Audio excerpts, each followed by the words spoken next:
अच्छा, इसमें जो सवाल है आपका वो बहुत खूबसूरत है कि सबसे पहले ज़रूरी यही है कि इन्वेस्टर की सेटिस्फेक्शन हो तो वो इन्वेस्ट करता है। तो इसमें सबसे पहले क्योंकि दरमियान में पाकिस्तान के में ये है कि दरमियान में रियल्टर इन्वॉल्व हो जाता है और राइट। उसको जहाँ पे ज़्यादा प्रॉफिट दे रहा होता है, जो सा डेवलपर ज़्यादा प्रॉफिट दे रहा होता है, कोई फॉर एग्जांपल हमारे यहाँ पे स्ट्रक्चर्स होते हैं, वो उसकी कोशिश होती है कि हम उस डेवलपर के पास उसके पैसे इन्वेस्ट करवा दें। तो इसमें यह है कि जो आम आवाम के लिए है, जिन्होंने खुद इन्वेस्ट करना होता है, खुद इस चीज़ को सबसे पहले तो डेवलपर की क्रेडिबिलिटी को इंश्योर करें कि यार ये पहले कितना काम कर चुका है, इसने ऑलरेडी कितने प्रोजेक्ट डिलीवर कर दिए। राइट। वो सबसे पहले उसकी और उनमें से टाइमली कितने डिलीवर किए हैं, किसी में कोई फ्लॉस तो नहीं है। आजकल गूगल है, इंटरनेट, हर चीज़ आपको मिल जाती है, लोग शोध डालते हैं वो नेट पे आ जाती है, आपको मिल जाती है।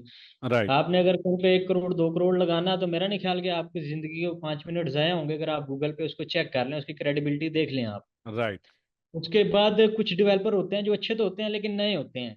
तो उनमें फिर आप उनको देखें कि यार ये इनसे रेलिवेंट और कौन से बिजनेसेस में इन्वॉल्व रहे हैं। अगर एक बंदा 20-30 अरब रुपए का 50 अरब का प्रोजेक्ट लेके आ रहा है तो उसने इससे पहले कौन कौन से बिजनेसेस किए हुए हैं और उसमें उसकी क्या क्रेडिबिलिटी है। राइट। आप बेसिकली आपने डेवलपर की क्रेडिबिलिटी चेक कर रही है। उसके बाद फिर जिस प्रोजेक्ट में आपने इन्वेस्ट करना है स्पेसिफिकली, फॉर एग्जांपल आप किसी भी सोसाइटी, फॉर एग्जांपल हम बात कर लेते हैं कोई भी नॉन सोसाइटी, टॉप सिटी की बात कर लेते हैं, जैसे भाई बता रहे थे वो टॉप सिटी में एक्सपर्ट हैं, तो सबसे पहले तो आप ये इस चीज़ को इंश्योर करें जो डेवलपर चीज़ हमें दे रहा है, जो हमें सेल आउट कर रहा है, वो उसको एक्वायर कर चुका है, वो लैंड की ओनरशिप 100% है उसके नाम पे। राइट।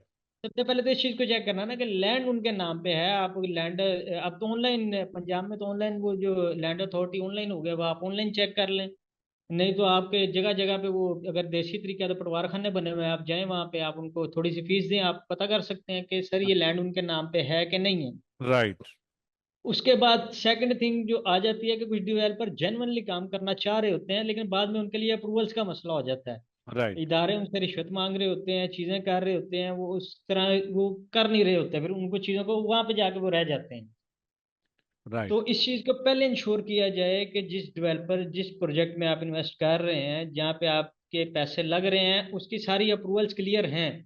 और इस चीज में यानी कि आप जाएं, आप डेवलपर के ऑफिस जाएं, डायरेक्टली आप उनसे पूछें कि सर आप हमें जमीन के डॉक्यूमेंट्स दिखाएं, और उसके बाद आप हमें जितने इदारों उससे रेलिवेंट हैं, फॉर एग्जाम्पल अगर हम लाहौर की बात करते हैं, यहाँ पे एलडीए आ जाता है, वही वासा आ जाता है, स्वी नॉर्दर्न गैस आ जाता है, उसके बाद ये जो रोड की डेवलपमेंट आ जाती है, फिर पीएचए आ जाता है, ये सारी आपने अप्रूवल्स देखनी है। राइट।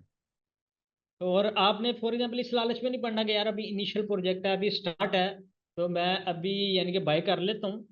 तो ये है कि अप्रूवल अभी इनकी पेंडिंग में है, इन्होंने प्रोसेस की हुई है, जब आ जाएंगी सर आप 10% महंगा ले लें, बाद में ले लें। आप वेट करें, आप लालच ना करें। राइट। अगर किसी भी एक भी इदारे की तरफ से मसला हो गया, फॉर एग्जाम्पल अब हम बैरिया की बात कर लेते हैं, बैरिया बहुत बड़ा ग्रुप है पाकिस्तान का। और लेकिन जब रिंग रोड गुजरा, उनके जिनके घर बने हुए थे वो जो गिरे हैं, क्यों? क्योंकि वो अब अगर एलडीए से अप्रूवल ली होती तो उन्होंने अपना वो अप्रूवल प्लान, क्योंकि एलडीए का प्लान बन चुका है ऑलरेडी 2050 का, अगर मास्टर प्लान आप देखें तो उनकी राइट। वेबसाइट पे अवेलेबल है। अगर उन्होंने राइट। अप्रूवल ली होती तो एलडीए ने उनको अप्रूवल ही तब देनी थी जब उन्होंने वो उस रिंग रोड के लिए जगह छोड़नी थी। जिन सही है। लोगों के घर वहां पे बने हुए थे वो बाद में तोड़े नहीं जाने थे।